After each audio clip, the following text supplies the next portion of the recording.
Welcome back, everyone. Ready for another deep dive? Always. Good, good. Because today we're getting into something that I am sure a lot of you have seen floating around online. It's pseudoarchaeology. Yes. And we're going beyond just, the ancient aliens and all that. Yeah. We're really going to try to understand why people believe this stuff Mhm. and where it comes from. Yeah, the appeal. Exactly. And the potential harm, too, right? We're using a really interesting article from Reed College's alumni magazine as our starting point. Oh, interesting. Yeah, they had this class about pseudoarchaeology, and it was so popular that they had to get a bigger lecture hall. Wow, really? That's a lot of interest. Yeah, so clearly this stuff, it resonates with people. So I think a good place to start is a question that one of the students in the article asked, how is this different from any other kind of pseudoscience? That's a great question because it's not quite the same, is it?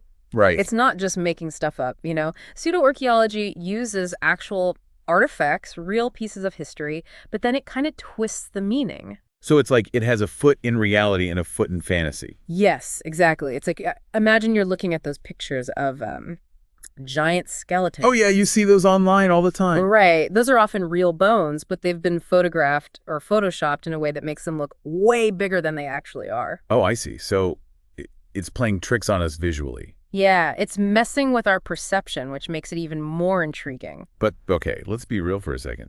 Do people actually believe these theories? Or is it more like just having fun with it? Well, that's where it gets really fascinating. This article breaks down how pseudoarchaeology uses all these persuasive techniques, almost like rhetorical tricks, to draw people in. Ooh, like what? Well, one is the appeal to authority. Okay. They'll often cite experts, but if you look closer, a lot of times these people are misrepresented or their credentials have nothing to do with what they're talking about. Oh, so like using a dentist to tell us about the best type of car engine or something. Exactly. Totally unrelated expertise. And then, of course, there's the whole conspiracy theory element. Oh, yeah. Gotta love a good conspiracy. Right. The idea that the truth is being hidden. It's a very powerful narrative. Very mysterious. Very. So how does that actually, work in a pseudo-archaeological argument? What does it look like? Well, sometimes it's the argument from a lack of evidence sort of thing. What do you mean? Like scientists can't explain how the pyramids were built, so it must have been aliens. Oh, right. Filling in those gaps with wild theories. Exactly. And they'll also make these huge leaps in logic.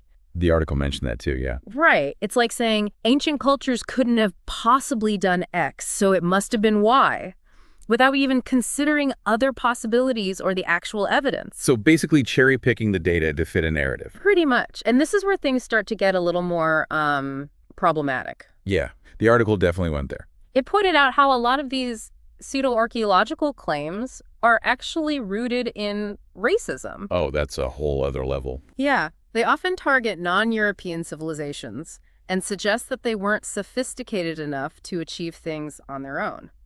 Wow, that's a really, really disturbing thought. It is, and you can see it with the whole aliens built the pyramids thing. It basically says that the ancient Egyptians, who were incredibly skilled and knowledgeable, couldn't possibly have created these wonders. Right, like they needed help from some more advanced beings. Exactly, which diminishes their achievements completely.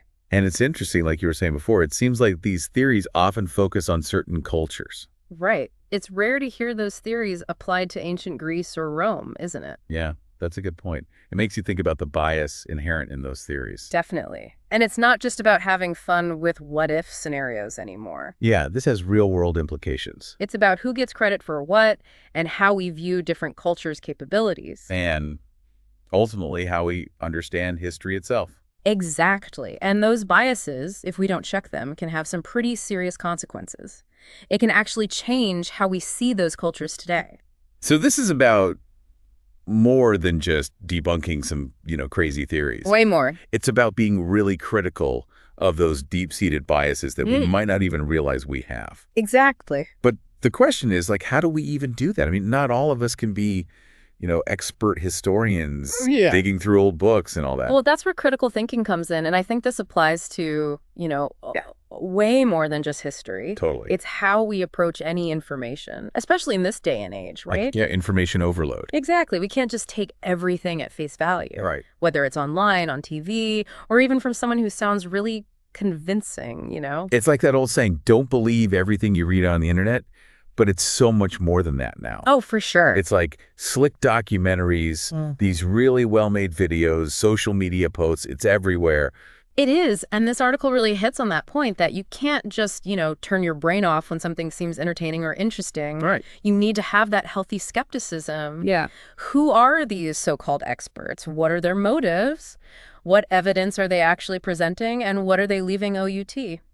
So we all need to be like mini historians in a way. A little bit, yeah. Always double-checking, doing our own research. Yeah. But where do we even begin with that?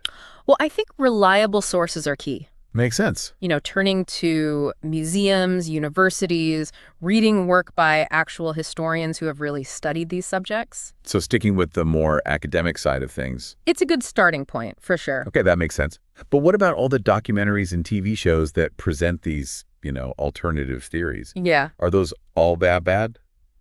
I wouldn't say all bad. Right. I mean, some of them can be really entertaining, right? Yeah. And they might spark some genuine curiosity. Sure. And it's a big BUT, you have to watch them critically. Remember, they're often presenting one very specific viewpoint, and it might not be the whole story. It's like watching a magic show. Oh, I like that. You're amazed by the illusion, but you don't actually think the magician is breaking the laws of physics. Right. There's a trick, a method behind it. Exactly. So are you saying, understanding those tricks in pseudoarchaeology can help us appreciate the real achievements of ancient cultures even more? I think so. Because then it's like, wow, they built those pyramids with such incredible precision, and they do it without, right. alien help. Precisely. Stripping away all the fantastical elements, the outlandish claims, helps you see the real human ingenuity behind these civilizations. It's about giving credit where credit is due. Absolutely. And recognizing that history is complicated. Very. There isn't always a simple answer. Nope.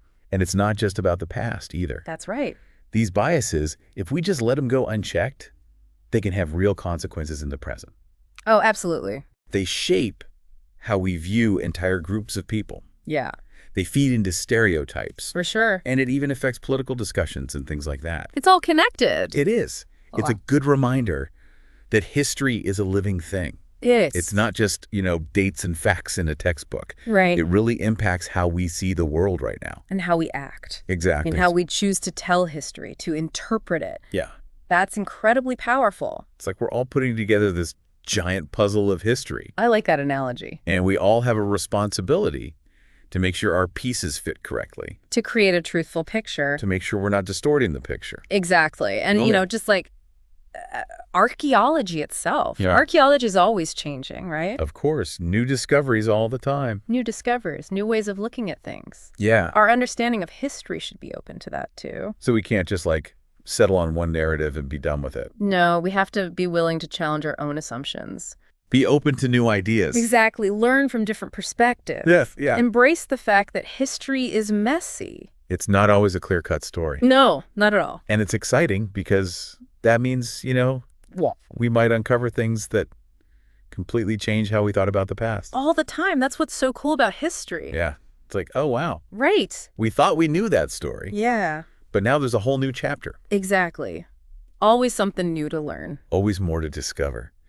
Well, I think that about wraps up our deep dive into pseudoarchaeology. Yeah, I think so. We went from, ancient aliens and giant skeletons to the ways that people use language and those persuasive techniques to make it all sound so convincing. Right. We talked about how some of these ideas can actually be really harmful. Very important to acknowledge that. Absolutely. And, we also explored how we can all be more critical thinkers. Yeah, use those reliable sources. Right, exactly. Don't just believe everything we see. Be skeptical. Be skeptical. Ask questions. Exactly. And I think most importantly, we talked about the responsibility we have to challenge those narratives that are, inaccurate or biased, especially when it comes to history. Especially when it comes to history. Yeah, because it affects how we understand the world. The world today, yeah. Exactly, the world today. So we hope that this deep dive has sparked your curiosity, got you thinking a little bit. Asking questions. And that you'll continue to explore and dig deeper into the stories that shape our world. Absolutely. Keep learning. Keep learning. Keep those minds curious. Yes, exactly. Keep those minds curious. Well, until next time. See you, though. Thanks for joining us on The Deep Dive.